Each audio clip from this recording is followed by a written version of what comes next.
3 habits. That's what separates elite leaders from average ones. I've worked with thousands of organizations in the past 35 years, from Fortune 500s to the US Army. And I can tell you, the gap between the good and the great leadership comes down to what you do daily, not what you know intellectually. Most leaders know what they should be doing. Very few actually do it. And the ones that do operate on a completely different level. So let me walk you through the 3 habits I've seen the highest performing leaders I've ever coached, and more importantly, how to start building them today. And before I get into the first habit, I put together a free guide on how to give feedback as a leader. This is the exact framework I use with my clients, and it'll change every feedback conversation that lands from this point forward. The link is in the description. Grab it. You'll thank me later. Habit 1, prepare your mind before the pressure hits. Most leaders wait for pressure and then arrive at work and then manage it. A difficult employee, a client going sideways, an investor meeting that just changed direction. The average leader walks in and reacts. Whatever's sitting on top, frustration, defensiveness, ego, that's what comes out. Elite leaders have prepared for that moment. The neuroscience behind it is straightforward. When you're under pressure, your brain's threat detection system fires first. It's fast, it's automatic. And if you haven't trained for it, it'll run you.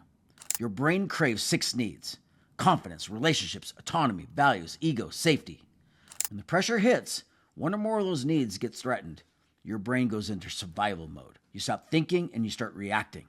Elite leaders have built what I call a shift to choice habit, which works in 3 steps. Catch it, challenge it, change it. In real time, they feel the trigger and they name it instead of writing it. Then they ask, what's the thought productive? Is this helping me? And whether it's serving the moment. And then they consciously choose their next thought, emotion, and action. This isn't positive thinking. Don't confuse the two.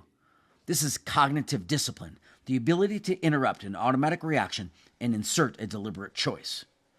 And when you regulate under pressure, your people feel it. They trust it, they model it. Because nobody follows a leader who spins with whatever mood brings in the day. People follow leaders who are grounded, aware, and in control of themselves first. So build this. Each morning, take a couple minutes to anticipate your highest pressure moments of the day. Rehearse your response. Prime the brain before the moment hits. Habit number 2, stay curious and ask better questions. We have a massive problem in leadership culture. We've been told implicitly and explicitly that a leader's job is to have the answer.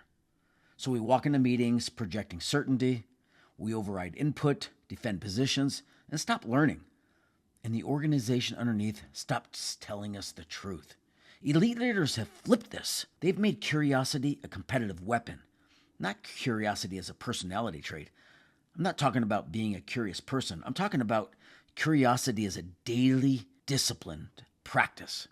Look, think about what happens in your brain when you're defending a position versus asking a genuine question. Defending fires threat networks. Ego gets activated and listening shuts down. But asking a real question opens the prefrontal cortex, the thinking brain. You become more creative, more collaborative, more effective. The questions elite leaders ask are 3 things like this. What am I missing? Which assumes there's always more to know. What's the real problem? Which cuts through surface level noise. What can we do better? Which invites collective intelligence. And the most powerful one, what would I do if I were wrong? George Leonard, from his book Mastery, calls this the white belt principle. In martial arts, the white belt is the beginner. Nothing to protect, nothing to defend, everything to learn.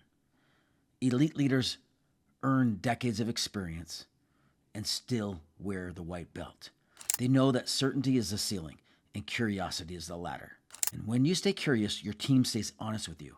You get better information, you make better decisions, and you build a culture where people bring you the truth, not just what they think you want to hear. So build this. Start every one-on-one and team meeting with a question, not a statement. Listen twice as much as you speak. Track how many questions you asked versus the answers you gave. Habit number 3, execute with ruthless daily discipline. This is where everything separates.